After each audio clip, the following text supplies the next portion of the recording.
2 ans après le déclenchement de l'invasion russe le 24 février 2022, le manque d'hommes et de munitions ainsi que la profondeur des lignes de fortifications érigées par Moscou contraignent l'Ukraine à adopter une stratégie défensive en attendant des jours meilleurs. Défendre pour mieux attaquer ensuite ? 2 ans après l'invasion russe, l'Ukraine a officiellement adopté une nouvelle stratégie axée sur la défense, consciente d'une situation extrêmement difficile sur le front, selon les mots employés le 19 février par le président Volodymyr Zelensky dans son message quotidien. Depuis l'échec de la contre-offensive estivale qui a coûté à Valéry Zaloujny son poste de chef d'état-major des armées, l'heure n'est plus aux grandes manœuvres visant à trouver la faille dans le dispositif russe, selon des sources ukrainiennes haut placées. Nous sommes passés d'une action offensive à une opération défensive, a admis le nouveau commandant en chef des forces armées ukrainiennes, le général Oleksandr Syrski, dans un entretien diffusé le 13 février par la chaîne allemande ZDF.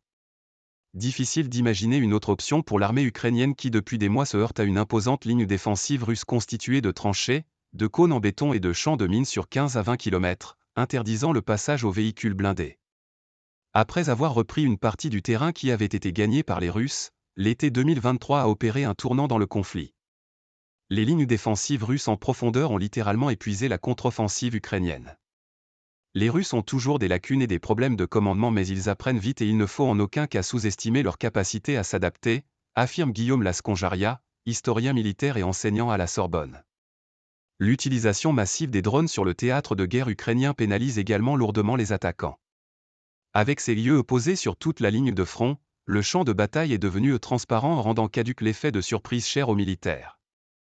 La notion de concentration des efforts dans un espace et dans un lieu est de moins en moins possible. On a plutôt des stratégies faites de multiples coups de poignard. Mais au final, cela génère de l'épuisement, note Guillaume Lasconjaria.